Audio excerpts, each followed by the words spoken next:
दूर से आई हमारी माताएं बहनें श्रोतागण भक्तगण साधना टीवी पर श्रद्धा टीवी पर कथा का रसपान कर रहे सभी भक्तजनों को जय श्रीमन नारायण, जय श्री कृष्णा, जय गौरी गोपाल। कैसे हैं आप लोग?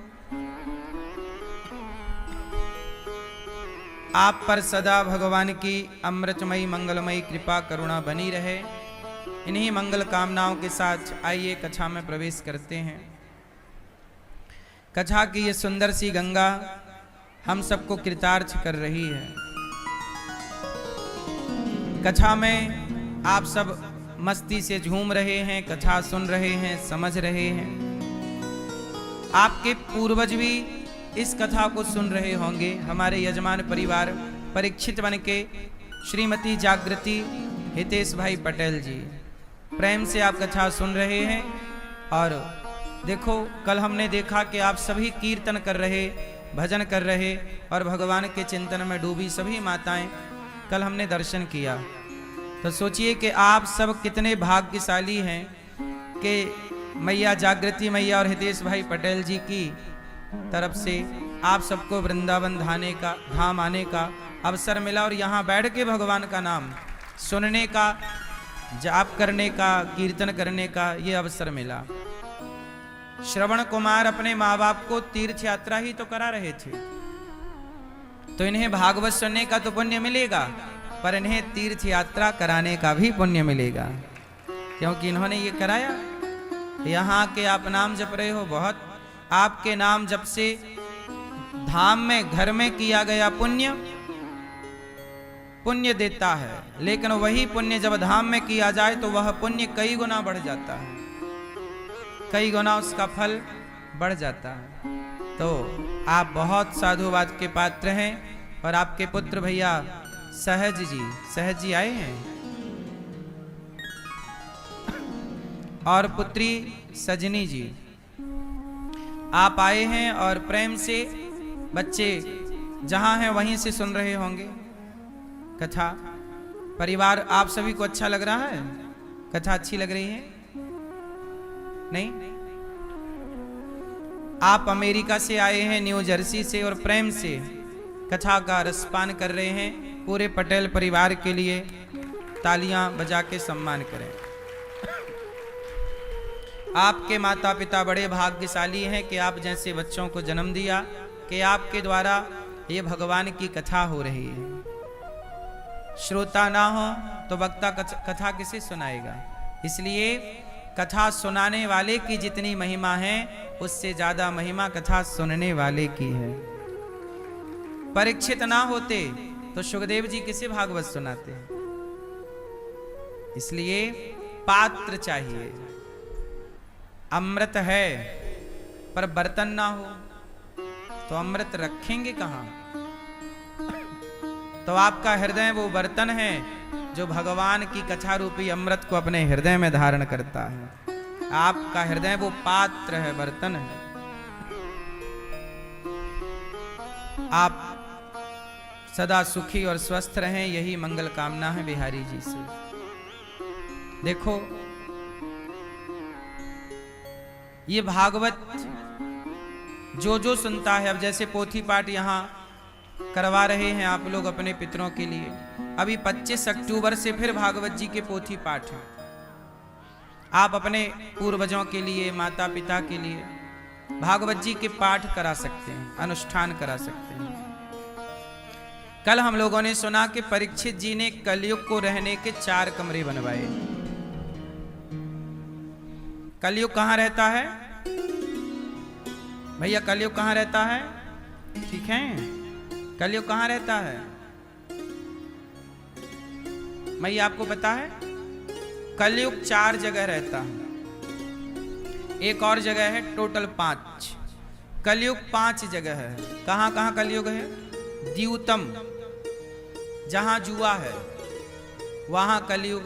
पानम, जहां शराब है, मदिरा है।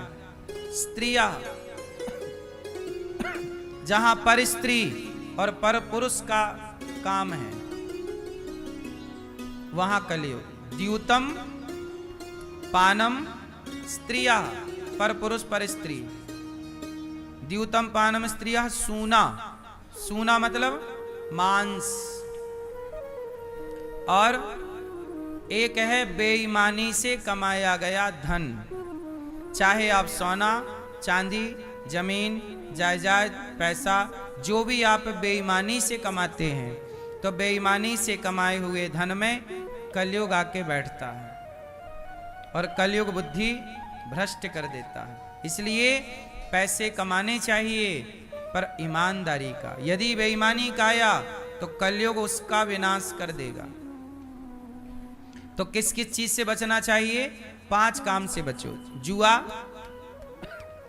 जुआ खेलते हैं आप लोग? मैया नहीं? लूडो खेलती हो? नहीं? द्यूतम पानम, शराब नहीं पीती हो मेरी माँ? शराब पीते हैं आप लोग? भाई आप पीते हो? नहीं पीते ना शराब? सही? पक्का? आप पीते हो? नहीं? सही? आप नहीं पीते। आप पीते हो? द्यूतम, जुआ नहीं खेलना, शराब नहीं पीना। शराब पियोगे बुद्धि भ्रष्ट हो जाएगी। होती है कि नहीं?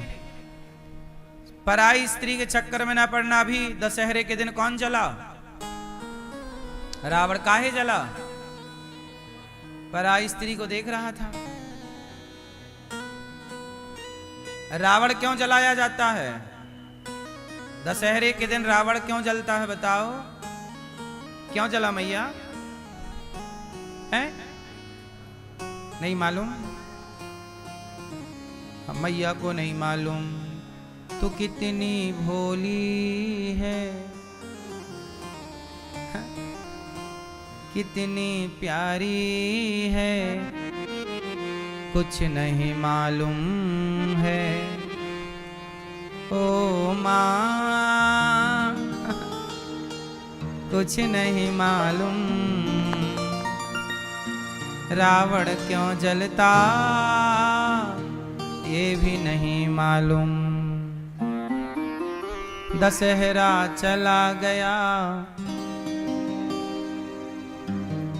रावण जल गया, मैया को नहीं मालूम। कोई बताओ, मैया को बताओ।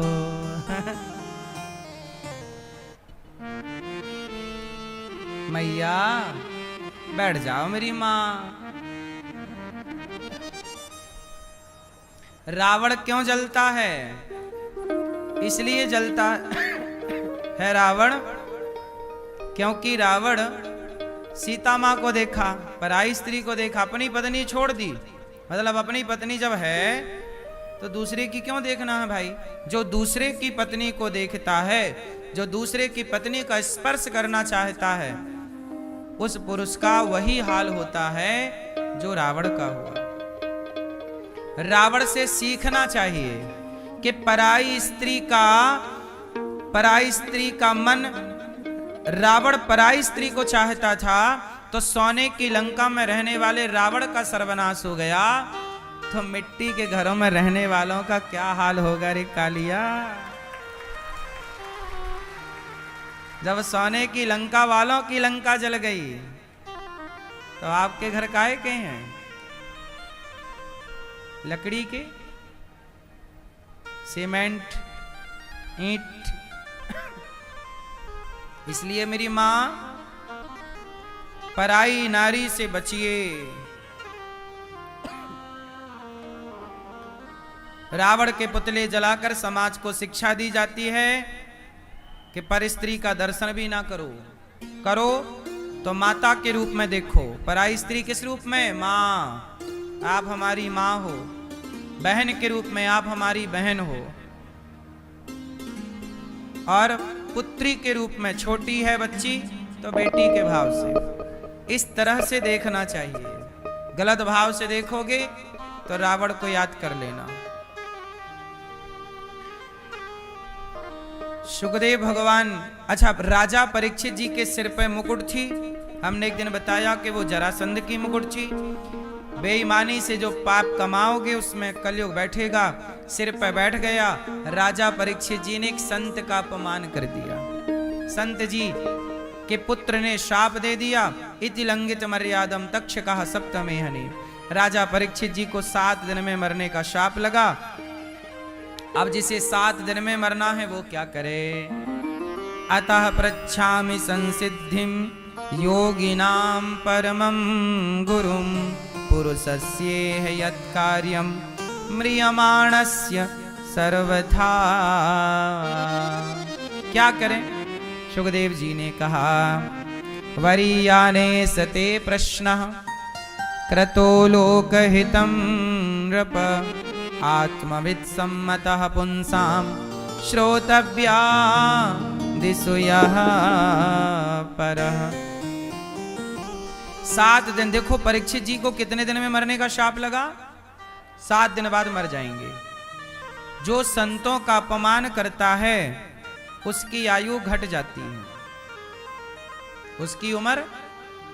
राजा परीक्षित जी ने संत का अपमान किया, आयु कितने दिन की हो गई? टोटल 7, सारी आयु खत्म।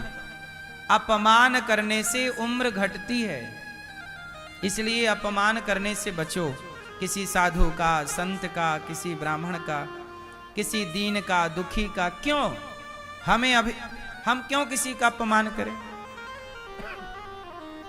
हमारा कोई फायदा तो होना नहीं है। हम आपका अपमान करेंगे तो क्या पाएंगे? लेकिन आजकल लोग अपमान करके उन्हें लगता है कि हमारा यश बढ़ेगा। आजकल यही चल रहा है। आजकल कुछ न्यूज चैनल यही कर रहे हैं। क्योंकि न्यूज चैनल वाले हैं तो किसी भी संत का अपमान करते हैं, कुछ भी चलाते हैं अपने न्यूज चैनलों पर टीआरपी के लिए, और वो अपमान करते रहते हैं। हाँ या ना? अभी सोचिए कि कुछ न्यूज चैनल वालों ने ये दास अनिरुद्ध के बारे में और पूज्य प्रेमानंद जी के बारे में महीने भर तक उल्टी सीधी बातें चलाई। इससे क्या हुआ? चैनल देख देख के एक आदमी भड़क गया और उसने पूज्य प्रेमानंद जी को मारने की धमकी दे दी। किसके चक्कर में? इन न्यूज वालों के चक्कर में। ये संतों को बदनाम कर रहे हैं। अब ये भड़का रहे हैं लोगों को, संतों के खिलाफ जहर भर रहे हैं और लोग भड़क जाते हैं। क्योंकि आजकल कुछ न्यूज चैनलों का काम यही रह गया है, केवल भड़काना। अभी राम जी का पुतला जला दिया। सोचिए इस देश में क्या हो रहा है? संतों का अपमान हो रहा है। अभी तमिलनाडु की तरफ मैंने सुना कि राम जी का पुतला जला दिया। सनातन धर्म में जिनकी पूजा हो रही है उनके पुतले जलाए जा रहे हैं। इससे बड़ा दुर्भाग्य है? क्या आज तक आपने सुना कि किसी ने अल्लाह का पुतला जलाया? केवल हिंदुओं के पुतले, भगवान राम के पुतले जला दिए। सोचिए। अब ये न्यूज चैनल वाले डिबेट नहीं चला रहे हैं, संतों को बदनाम करने के लिए महीने भर डिबेट चलाए। अब राम जी का पुतला जलाए तो कोई डिबेट नहीं चल रही है न्यूज चैनलों पे, क्योंकि इन न्यूज चैनलों में कुछ लोग सनातन विरोधी लोग बैठे हैं, जिनको संतों को बदनाम करने के लिए, सनातन को बदनाम करने के लिए पैसा मिलता है।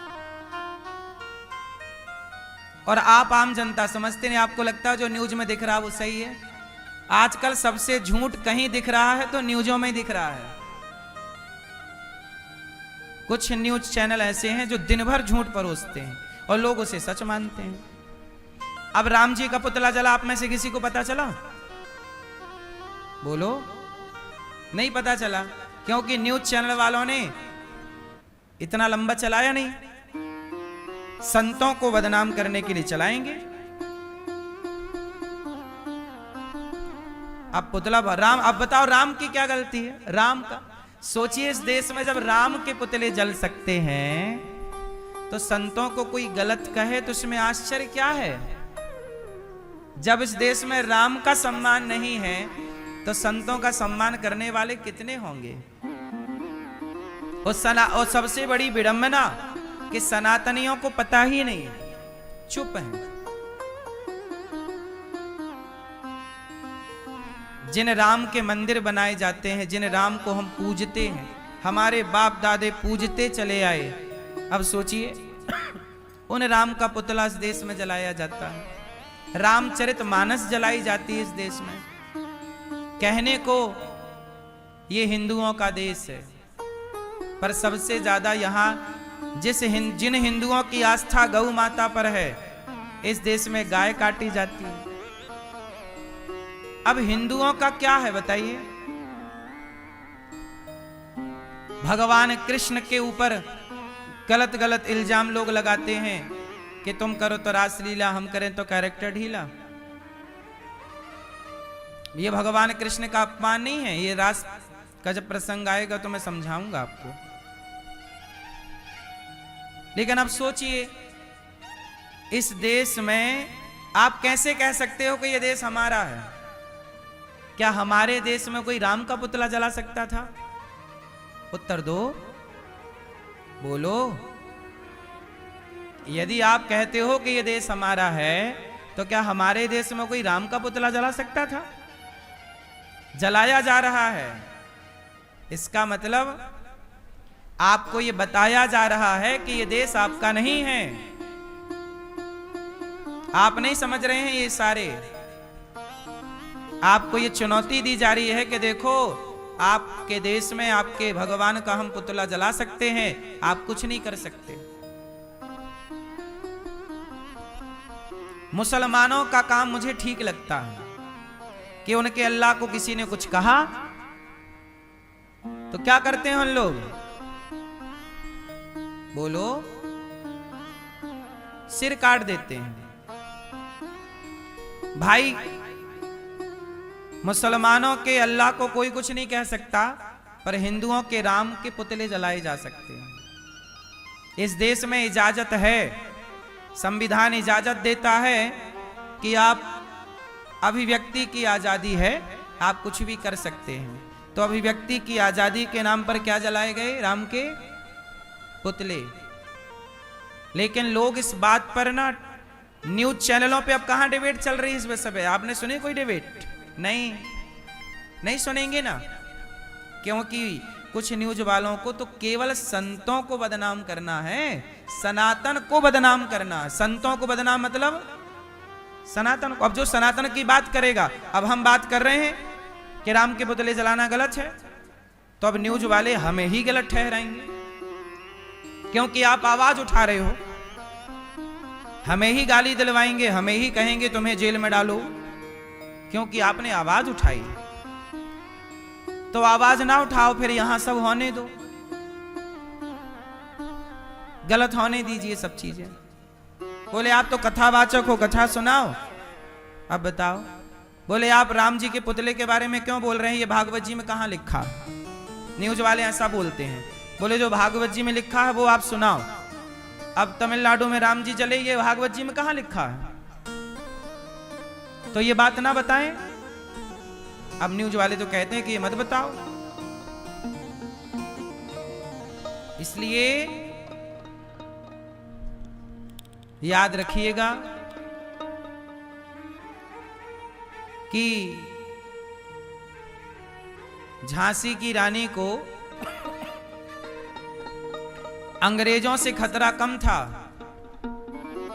अपनों से खतरा हुआ भी वही। अपनों ने ही अंग्रेजों को घुसने दिया था झांसी के किले में। इतिहास पढ़ लीजिएगा। पृथ्वीराज चौहान को मोहम्मद गौरी से खतरा नहीं था। पृथ्वीराज चौहान को धोखा मोहम्मद गौरी ने नहीं दिया, जयचंद ने दिया, अपनों ने दिया। इसलिए सनातन धर्म को खतरा मुसलमानों से कम है।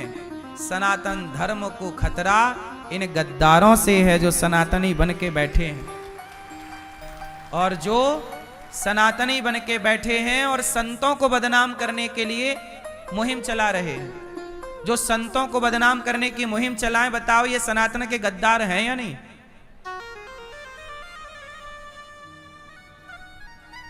यदि ये हर चीज की डिबेट करते हैं तो पूछो इनसे, राम का पुतला जलाया गया, तुमने डिबेट क्यों नहीं की?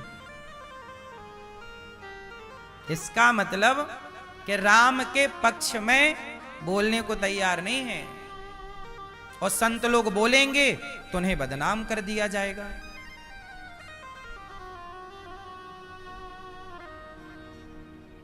इसलिए मेरी मां, आपको यह पहचानना बहुत जरूरी है कि इस देश में कौन कौन से जयचंद हैं, कौन कौन से गद्दार हैं। नहीं पहचाने तो फिर तैयार रहिएगा, राम के पुतले जले,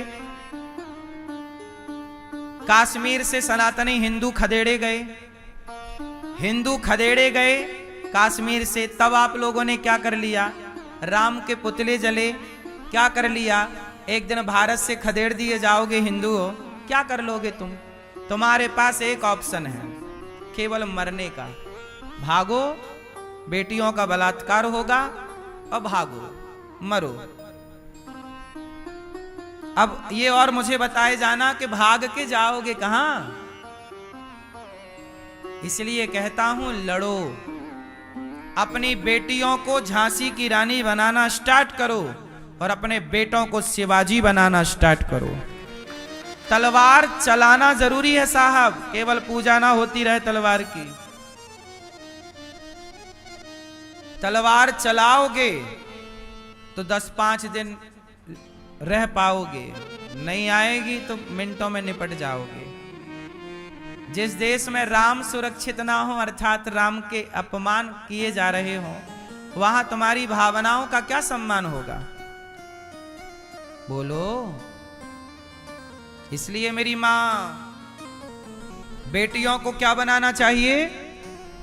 झांसी की रानी, और बेटों को शिवाजी बनाओ, महाराणा प्रताप बनाओ, वरना तैयार रहो मरने के लिए। क्यों जी?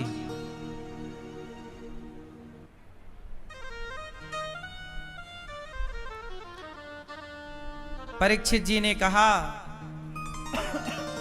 हे सुखदेव भगवान, 7 दिन बचे हैं, मैं क्या करूं?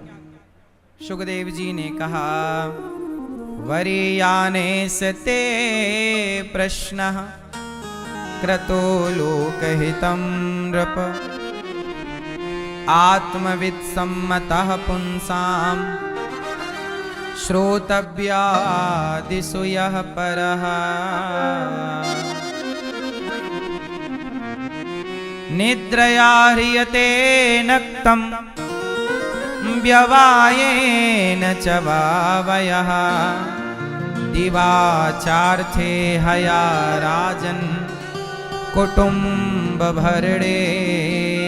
वा। तस्माद् भारत सर्वात्मा भगवान् ईश्वरो हरिः, श्रोतव्यः कीर्तितव्यश्च स्मर्तव्यश्चेच्छिता भयम्। तस्माद् भारत सर्वात्मा भगवान ईश्वरो हरि, श्रोतव्यः। क्या करना चाहिए? 7 दिन में मरना है। सुखदेव जी परीक्षित जी पूछे, मैं 7 दिन में मरूंगा, क्या करूं? श्रोतव्य, क्या करना है? कथा सुनो। कीर्तितव्यश्च, कीर्तन, अधिक से अधिक कीर्तन करिए, भगवान के सारे नामों का कीर्तन करिए, भगवान का यशगान कथा सुनिए, और स्मरण, भगवान का क्या करिए? स्मरण। स्मरण क्या होता है? क्या होता है मेरी मां? स्मरण। कैसे स्मरण होता है? जैसे आपको अपने काम करते समय पुत्र का स्मरण रहता है कि नहीं? बोलो हाँ। जब मां भोजन बनाती है तो बेटे को याद रख के बनाती है कि भूल जाती है? बोलो। याद है? जब भोजन बनाते समय बेटे का स्मरण है, याद है? झाड़ू लगाते समय बेटे का स्मरण है, याद है? तो आप झाड़ू पोंछा करिए, गाड़ी चलाइए, दुकान चलाइए, फैक्ट्री चलाइए, काम करिए, पर काम करते समय वैसे ही स्मरण भगवान का रखो जैसे काम करते समय परिवार का स्मरण बना रहता है, ऐसे भगवान का स्मरण बना रहे। हाँ, अच्छा ये बताओ, आपके पास सोने का हार है? नहीं? आपके पास नहीं है? आपके पास सोने का हार है? किसने दिया है? सास ने? माँ ने? आपकी माँ ने दिया। आपके पास है सोने का कुछ भी, पेंडल वगैरह है आपके पास? किसने दिया? मम्मी ने? सास ने नहीं दिया कुछ? सास नहीं है? अच्छा, और आपकी सास कुछ नहीं दी? आपकी सास कुछ नहीं दी, तो आपके यहां सासें कुछ नहीं देती?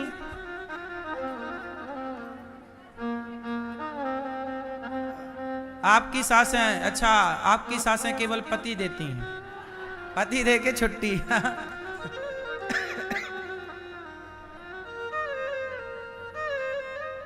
आपकी सास ने आपको दिया कुछ सोना बना? नहीं? कंजूस सास, कुछ नहीं दिया। बताओ, आपकी सास ने दिया? सास अभी है? तभी आप लोग बोल पा रही हो कुछ नहीं दिया। होती तो अभी कान पकड़ लेती। बुराई कर रही हो मेरी। ऊपर बैठी बैठी देख रही होगी, अच्छा बहुरिया, कुछ नहीं दिया मैंने, जिगर का टुकड़ा दे तो दिया। सुनो, आपके पास सोने की अंगूठी है, हार है, कान के बाले हैं, आपको याद रहता है ना कि अंगूठी किसने दी? आपके पास अंगूठी होगी तो याद होगा आपको कि ये वाली अंगूठी किसने दी। अंगूठी वगैरह है आपके पास? याद है किसने दी थी? किसने दी है? पति ने। सोचो, पति ने अंगूठी दी वो याद है, मां ने हार दिया वो याद है, लेकिन भगवान ने अंगूठी पहनने को उंगली दी वो भूल गए, हार पहनने को गला दिया उस परमात्मा को भुला दिया। हार याद है, हार देने वाला याद है, पर गला देने वाला भूल गया। अंगूठी याद है, अंगूठी देने वाला याद है, लेकिन उंगली देने वाला, बोलो, भूल गया। इसलिए अंगूठी महंगी है कि उंगली? कितनी भी महंगी अंगूठी पहन लो, लेकिन वो अंगूठी आपकी उंगली से महंगी नहीं हो सकती। कितना भी बड़ा हार पहन लो, आपके गले से महंगा आपका हार नहीं हो सकता। हार दिया है परिवार ने, लेकिन गला दिया है तो हार देने वाले को तो आप याद रखते हैं, पर गला देने वाले को। अच्छा ये बताओ, जब भी आप अपना हार देखेंगे तो याद आएगा ना किसने दिया है? जब गले को जब हार को देखते हो तो देने वाले का स्मरण हो जाता है, तो जब गला देखा करो तो ईश्वर का स्मरण कर लिया करो कि हे प्रभु ये तेरा दिया है, ये हाथ तेरा दिया है, ये पांव तेरा दिया है, ये आंख, चश्मा दिया किसी ने 1 लाख रुपया का, याद है रे, उन्होंने दिया चश्मा, इतना महंगा चश्मा 1 लाख रुपया का, याद है किसने दिया, लेकिन आंख किसने दी? भूल गए ना मेरी मां। चश्मा महंगा कि आंख है? हाँ, इसलिए कहता हूं कि भगवान का स्मरण करते रहो। आंखें दी हैं, इसका धन्यवाद। कान दिए, इसका धन्यवाद। पांव दिए, इसका धन्यवाद। हर बात का ईश्वर को थैंक यू, धन्यवाद। आप लोग ईश्वर का धन्यवाद देते हैं? क्यों भैया, आप ईश्वर का धन्यवाद देते हो? बोलो हाँ कि ना।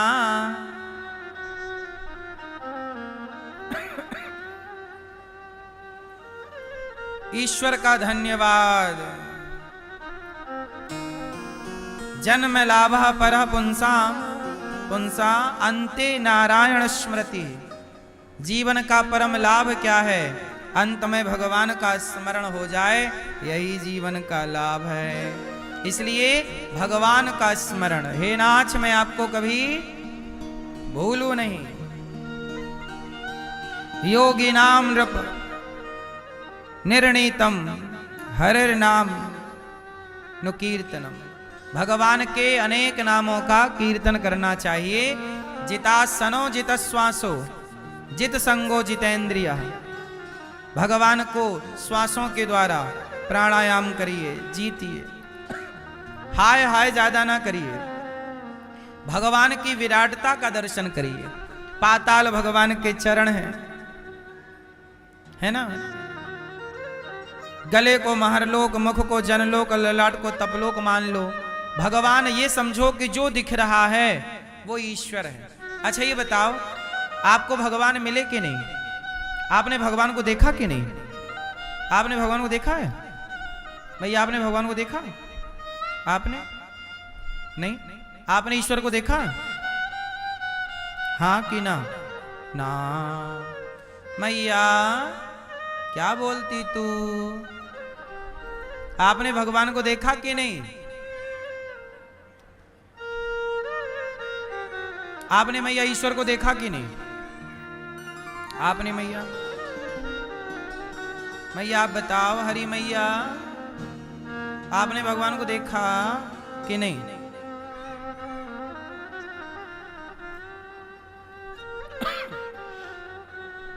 पीछे वाली मैया, ये गुलाबी मैया, आप पीछे पीछे बताओ, आपने ईश्वर को देखा, भगवान को? हाँ या ना?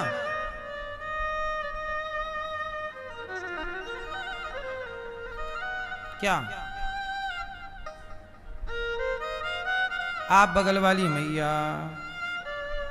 आपने भगवान को देखा कि नहीं है? भैया आपने चश्मा वाले भैया भगवान को देखा? कहां देखा? दादाजी आपने भगवान को देखा कि नहीं? नहीं नहीं। सुनो, हम सबने भगवान को देखा है। और देखा क्या? देख रहे हैं। आप ये समझो, चलो देखो क्या दिख रहा है आपको? फास्ट क्या दिख रहा है? क्या दिख रहा है? अंगूठी दिख रही है। पर मैं कहूं कि अंगूठी है ही नहीं, ये तो सोना है। सोना निकाल लो तो अंगूठी बचेगी? दिख रहा है सोना, पर आप कह रही हो अंगूठी। अब बताओ, अंगूठी सत्य है कि सोना सत्य है? क्या सत्य है? सोना है। सोना, पर आप कह क्या रहे हैं? हाँ, उसी तरह इस संसार में जो दिख रहा है वो भगवान ही दिख रहा है। भगवान को ही आप पेड़ पौधा स्त्री पुरुष मान रहे हैं। बोले ये स्त्री है, स्त्री नहीं है। स्त्री के रूप में भगवान ही है, पुरुष नहीं है। पुरुष के रूप में भगवान ही है। हर रूप में वही तो है। क्या उसके अतिरिक्त कोई है? क्या इस धरती में उसके अतिरिक्त कोई है? पर ऐसा लगता है कि ये स्त्री है। अच्छा ये बताओ, आप स्त्री हो, आपके अंदर ईश्वर है या नहीं? यदि वो निकल जाएंगे तो आप मर जाओगी कि नहीं? वो निकल गए ना, तुरंत आदमी गिर जाता है। मतलब वो है, तब तक आप स्त्री हैं, तब तक आप पुरुष हैं। पेड़ पेड़ है, पेड़ भी, पेड़ से आत्मा निकल गई, ईश्वर निकल गया, पेड़ मर गया। और जो मरा हुआ है उसमें भी ईश्वर ही है। किस रूप में? आपका शरीर 5 चीजों से मिलकर बनता है: पृथ्वी, जल, वायु, अग्नि आकाश। तो पृथ्वी के रूप में कौन है? ईश्वर। जल के रूप में कौन है? ईश्वर का एक रूप है जल, एक है वायु। वायु के रूप में कौन है? बोलो, वायु के रूप में है कौन? भगवान। अग्नि के रूप में है कौन? भगवान। आकाश के रूप में? तो उसके सिवा किसी की सत्ता है? बताओ, आपको भगवान के सिवा कुछ दिख रहा है? चलो बताओ, ये क्या है? फास्ट। क्या है ये? जोर से। रुमाल। और अच्छे से देखो, क्या है ये? क्या है? रुमाल। और अच्छे से देखो, मेरी मां जूम करो। क्या है ये? हैं? धागा। धागा, ये देखो धागा। क्या है ये? धागा। और जूम करो, क्या है? कपास, कॉटन। और जूम करो, क्या है ये? बोलो। और देखो, क्या है ये? क्या? नहीं भाई, कपास से धागा बनता है, पर कपास किससे बनता है? कपास, रुई कपास एक ही है। रुई कपास एक ही बात है। तो रुई जो है, रुई का होता है पौधा, और पौधा के लिए किसान बोता है खेत में बीज। एक बीज है, उस बीज को बोया किसान ने, और बीज से एक पौधा निकला। उस पौधे की जो फसल है, पका हुआ फल, वह कपास है। कपास खरीदा व्यापारी ने, उस कपास का बनाया धागा, और धागा से फिर जो चाहे कपड़ा बनाए, जैसा कपड़ा बनाए। उस कपास को जो रंग देना चाहे, हरा, पीला, गुलाबी, नीला, अपना देता रहे। मूल में क्या है? वो बीज। क्या है? आपको रुमाल तो दिखा, लेकिन रुमाल बीज नजर नहीं आया। सच बताओ, बीज है या नहीं? बोलो हाँ। इस रुमाल, इस धागा, इस कॉटन के मूल में क्या है? बोलो बोलो, बीज है। तो अब आप बताओ कि सबके बीज कौन है? पुरुषायादि बीजाय परेशाया भी धीमहि। दो मैया सो रही हैं। ये मैया सो गई मेरी मां, और आपकी देखा देखी बगल वाली मैया भी सो गई। नहीं, नींद तो आ रही हो नहीं? चलो सुनो, सबके बीज कौन है? ये बीज, पर दिख रहा है धागा, कपड़ा, कॉटन, रुई। क्या नहीं दिख रहा है? रुमाल दिख रहा है, पर क्या नहीं दिख रहा? बीज नहीं दिख रहा। जबकि बीज है, बीज है तो ये रुमाल है। बीज ना होता तो कॉटन ना होता, कॉटन ना होता तो धागा ना होता, धागा ना होता तो कपड़ा ना होता। बोलो हाँ। कॉटन से बने हर कपड़े की मैं बात कर रहा हूं। तो मूल में क्या है? बीज है, पर दिखाई पड़ रहा है। इमारत दिख रही है, पर इमारत की नींव नजर नहीं आ रही है, जिस पर टिकी है नींव की ईंट। क्यों भैया? वो पहली ईंट क्या दिखाई पड़ती है जो इस मकान के सबसे फर्स्ट में रखी गई? बोलो, क्या वो ईंट नजर आती है? वो नजर नहीं आती। इसका मतलब ये नहीं कि वो है नहीं। उस एक ईंट पर ही ये सारी इमारत खड़ी हुई है।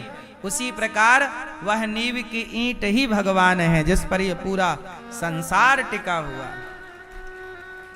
वो नजर नहीं आ रहा। जैसे रुमाल तो दिख रहा है, पर बीज नजर नहीं किसी को आया। उसी तरह भगवान के सिवाय सृष्टि में कुछ नहीं है, बस देखने का नजरिया। लोग कहते हैं कि हमने भगवान नहीं देखा। अरे ये जो प्रकाश है ये भी ईश्वर का रूप है, जल है यह भी ईश्वर का रूप है। आप बताओ कौन सी चीज ईश्वर के रूप, कौन सी चीज ईश्वर नहीं है? आप बताओ, आप ये सिद्ध करके बताओ कि ये ईश्वर नहीं है, मैं सिद्ध कर दूंगा कि ईश्वर है। आप किसी एक चीज को बताओ कि भगवान नहीं है, ईश्वर नहीं है।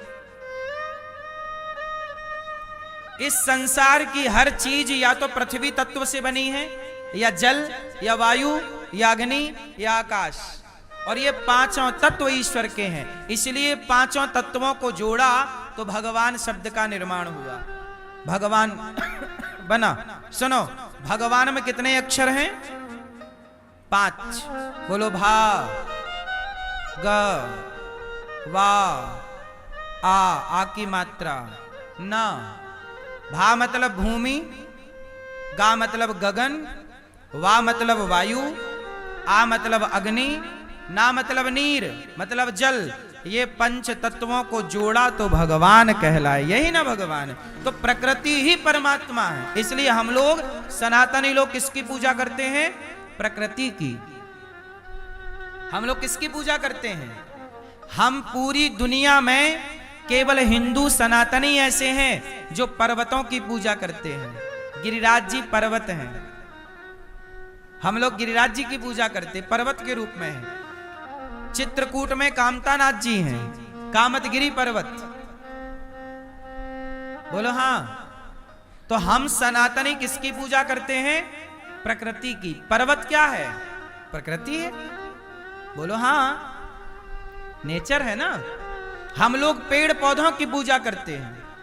बोलो हाँ। तो हम प्रकृति के पुजारी हैं। हम अग्नि की पूजा करते हैं। एक हम ही हैं जो अग्नि की पूजा करते हैं। स्वाहा स्वाहा स्वाहा, अग्नि का पूजन। दीप का पूजन, दीपक का पूजन। दीप प्रज्वलन में दीपक का पूजन होता है,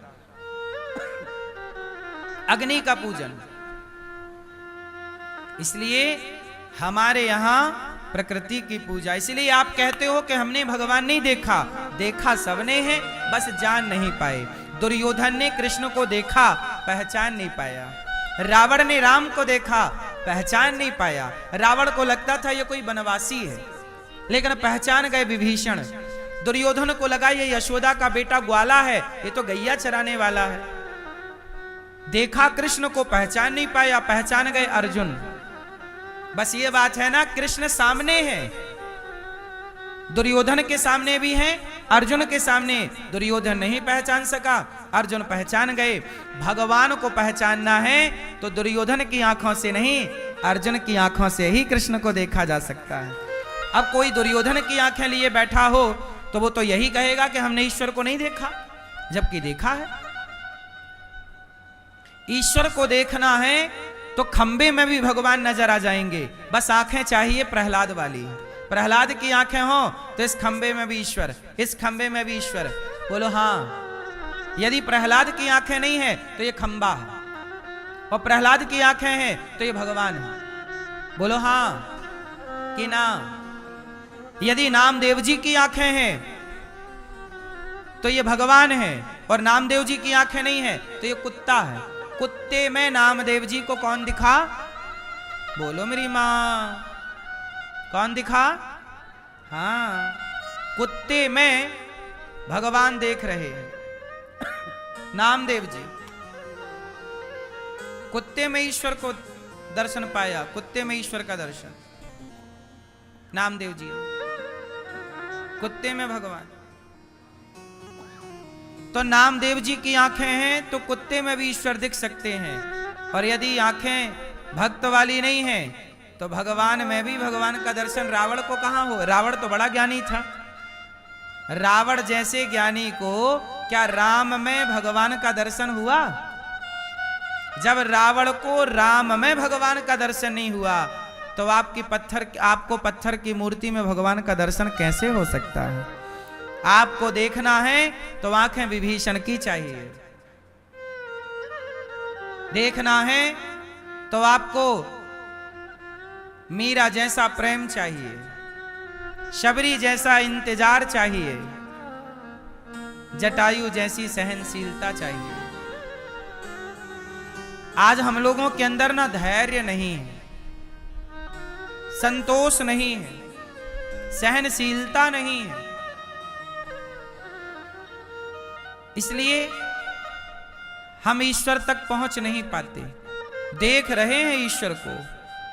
आप ये समझो, हर चीज में जहां जो देख पा रहे हो वो ईश्वर है। बोलो हाँ कि ना?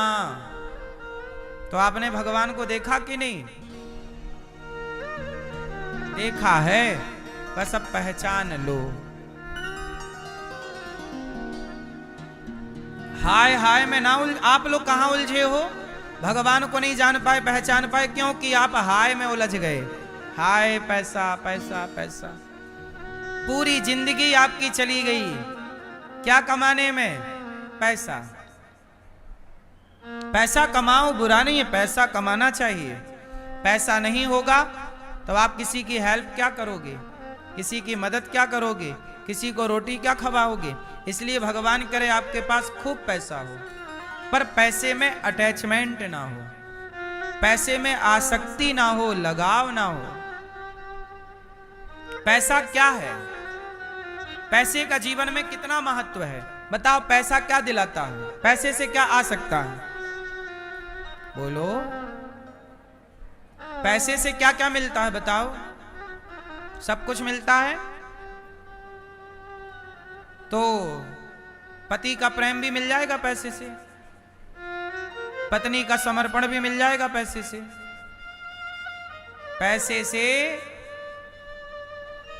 पैसे से शायद आप अनाथ आश्रम से बेटा खरीद लो, शायद पैसे से आपको बेटा मिल जाए, लेकिन उस बेटे में वो श्रवण वाला भाव कितने में आएगा?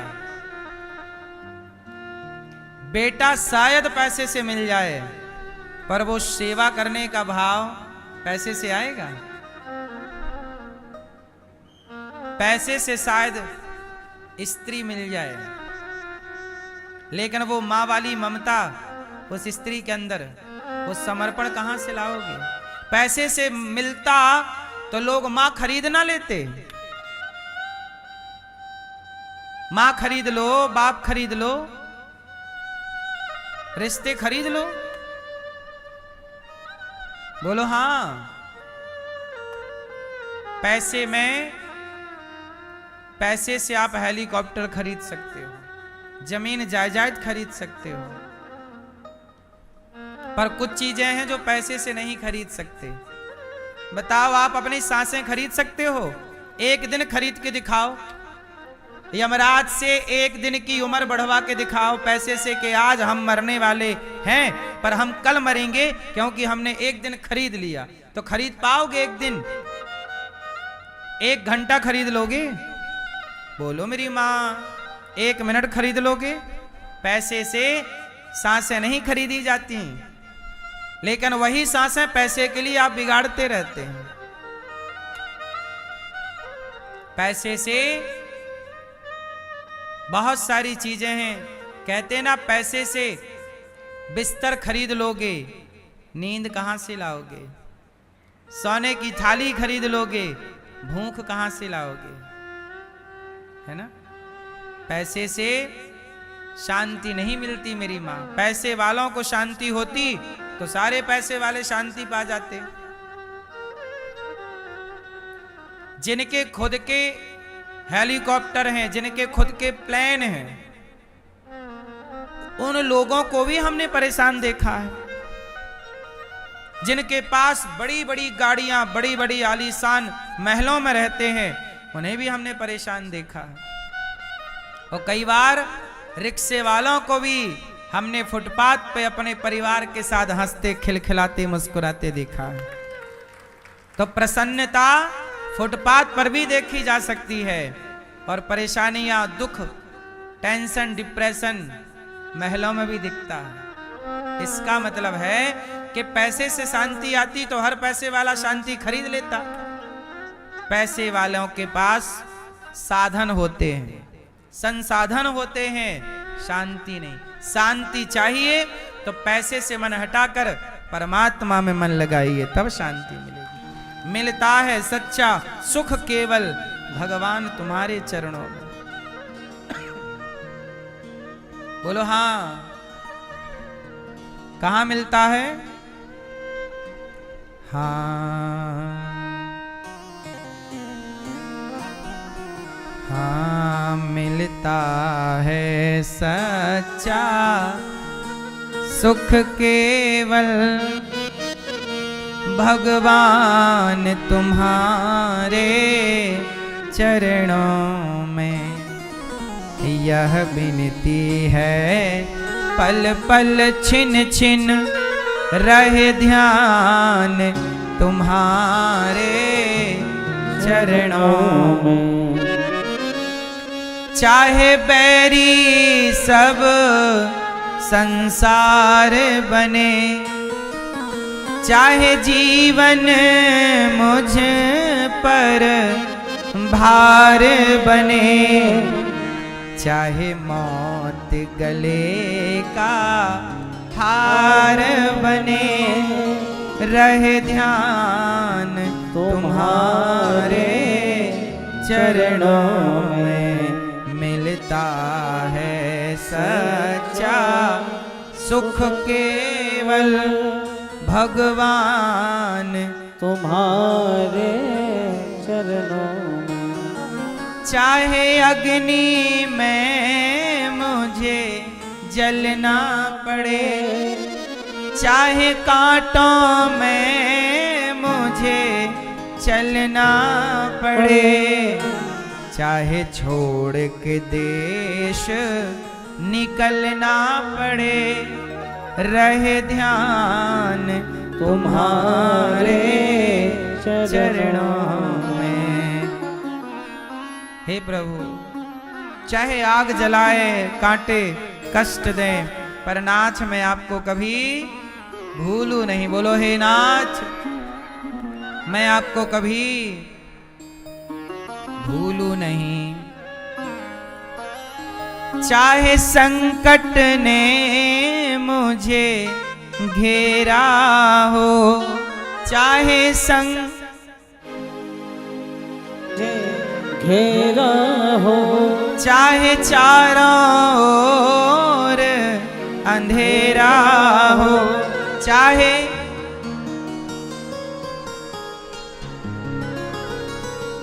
पर मन नहीं डगमग मेरा हो, रहे ध्यान तुम्हारे चरणों में। जिह्वा पर तेरा नाम रहे,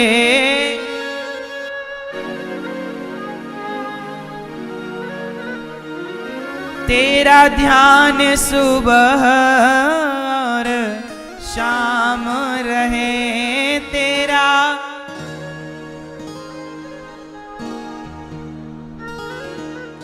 तेरी याद में आठों याम रहे, रहे ध्यान तुम्हारे चरणों में। हे प्रभु, मिलता है सच्चा सुख केवल भगवान तुम्हारे चरणों में। क्या बताएं मेरी माँ, ध्यान भगवान का करो। भगवान में ही सुख चाहते हो तो भगवान के अतिरिक्त कहाँ सुख ढूंढते हो? संसार दुखालय है, यहाँ दुख मिलेगा। सुख ना ढूंढो संसार में, सुख ढूंढना है तो ईश्वर में। चीराणी किम पथि न संति दिशंति भिक्षाम, जितना मिल रहा है उसमें संतोष रखो। सबसे बड़ा धन क्या है? सबसे बड़ा धन क्या है? संतोष। जितना दिया ईश्वर ने उसका धन्यवाद दो। क्या दो मेरी माँ? जितना मिला है बहुत है। मुझे तुमने दाता बहुत कुछ दिया है। हाँ, मुझे तुमने दाता बहुत कुछ दिया है, तेरा शुक्रिया है, तेरा शुक्रिया है। भगवान ने मुझे, आपको क्या लगता है, आपको ईश्वर ने ज्यादा दिया है कि कम? बोलो मेरी माँ। जो मिला है उसका धन्यवाद मुझे तुमने दाता, बहुत कुछ दिया है, तेरा शुक्रिया है, तेरा शुक्रिया है।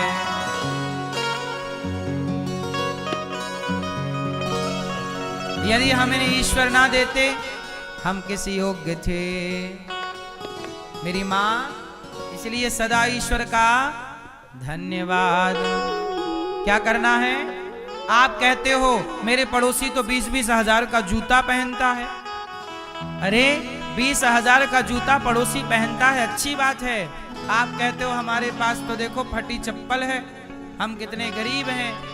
यदि आपको दुखी होना है तो दुखी होने के भी 1000 बहाने हैं, पर इस दुख में सुख भी ढूंढा जा सकता है। कैसे? आप जिसे देखते हो ये 20,000 का जूता पहना है, अरे आप उसे देखते हो जो 20,000 का जूता पहनता है। कभी उसे भी देख लिया करो जिसके पास जूता पहनने को पाँव ही नहीं है, चप्पल हाथ में पहन के घसीट रहे हैं। हाँ हाँ हाँ।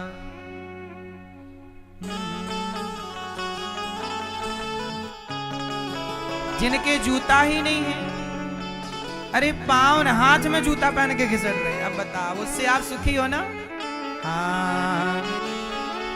मुझे तुमने दाता बहुत कुछ दिया है, तेरा शुक्रिया है, तेरा शुक्रिया है। ना मिलती अगर दी हुई दात तेरी, तो क्या थी जमाने में औकात मेरी। तुम ही ने तो जीने के काबिल किया है, तुम ही ने तो जीने के काबिल किया है, तेरा शुक्रिया है, तेरा शुक्रिया। हम लोग शिकायत करते हैं, हे भगवान तुमने ये नहीं दिया, शिकायत करते हो, कभी धन्यवाद तो दिया करो। रोज सवेरे धन्यवाद दो। शिकायत करके क्या पाओगे? शिकायत सुनो, कुछ लोग कहते हैं हम कामयाब नहीं हैं, हम कामयाब नहीं हैं। क्या नहीं है? कामयाब नहीं है। अरे सुनो, कामयाब नहीं हो तो रोते क्यों हो? कामयाब होने के तुमने प्रयास कितना किया? तुम्हारे हाथ है ना तो कामयाब हो जाओ। मैंने एक लड़की को देखा, उसके दोनों हाथ नहीं थे, उसने अपने पांव से पकड़ के धनुष बाण चलाया। वो अभी तीरंदाज में गई थी तो गोल्ड मेडल जीत के आई है। एक लड़की थी हमारे देश की, नाम मुझे अभी विस्मरण, शायद शिवानी या शिवान ऐसे कुछ नाम था, शिवानी नाम था शायद, कंफर्म आप करिएगा। अभी की घटना है, अभी 1 साल नहीं हुआ इस बात पर। इसी गोल्ड मेडल जीत के आई है। सोचिए तीरंदाज, हाथ नहीं उसके, किसी कारणवश भगवान जाने कहां चले गए, कट गए हाथ उसके, हाथ नहीं थे। हिम्मत नहीं हारी उस लड़की ने, पांव से तीर चलाया, पांव से, एक पांव से धनुष पकड़ती और एक पांव से तीर खींचती और निशाना लगाती और निशाने पे मारा और जीत के आई है। अब जिसे जीतना है ना वो जीतता है, और तुम्हारे पास केवल रोना है कि हम कामयाब नहीं हुए, सफल नहीं हुए। अरे सफल व्यक्ति हाथ से नहीं जज्बे से होता है। जज्बा है तो जीतोगे आप, कामयाब होंगे आप। कर गुजरने की ताकत होनी चाहिए। नहीं तो फिर हाथ पे अब लड़के बैठे हैं, अरे हम तो सफल नहीं हैं। अब तुम दिन भर चुगली करोगे, निंदा करोगे, सिगरेट पियोगे, बीड़ी पियोगे, गांजा पियोगे, शराब पियोगे, तो सफल हो जाओगे? सफल लोग त्याग करते हैं, सफल लोग तपते हैं, जैसे लोहा तपता है भट्टे में, तपता है व्यक्ति तब कुछ हासिल होता है, वरना ऐसे बैठे बैठे खटिया तोड़ने से कुछ ना होगा। और जरूरी नहीं है, लोग कहते हैं भाग्य की रेखाएं हाथ में लिखी हैं, उस लड़की के तो हाथ नहीं है, फिर भी उसके भाग्य में जीत निकली कि नहीं? इसलिए जिनके हाथ नहीं होते उनके भी भाग्य होते हैं। इसलिए भगवान कहते हैं तू कर्म कर, तेरा अच्छा कर्म ही तेरा अच्छा भाग्य का निर्माण करेगा। आप स्वयं अपने भाग्य के निर्माता हैं। आप स्वयं अपने भाग्य के क्या हैं? क्या हैं? उस लड़की का नाम था शीतल देवी। क्या नाम था उस लड़की का? शीतल। शीतल नाम की एक लड़की, बिना हाथ के उसने दुनिया के बड़े बड़े लोगों को, हाथ वालों को हराया। सोचिए, तीरंदाज में तो बहुत सारे कंपटीशन है ना, एक स्टेप इसको हराओ फिर उसको हराना पड़ता, फाइनल में आप पहुंचते हैं। तो जिनके हाथ थे उनको हराया और जीत के आई। सोचिए, हाथ वाले भी निशाना नहीं लगा पाते और उसने पांव से लगाया। आज मुझे कितनी लड़कियां, कितने लड़के ऐसे हैं जो बेचारे अपाहिज हैं, लेकिन वो अपाहिज हैं पर किसी से भीख नहीं मांग रहे हैं। वो खुद इतने हुनर उनके अंदर है, काबिलियत है कि वो अपने पांव से लिख लेते हैं, अच्छी राइटिंग पांव से लिखते हैं। क्या करें, हाथ नहीं है ना, तो कोई बात नहीं, पांव तो है, पांव से लिख रहे हैं।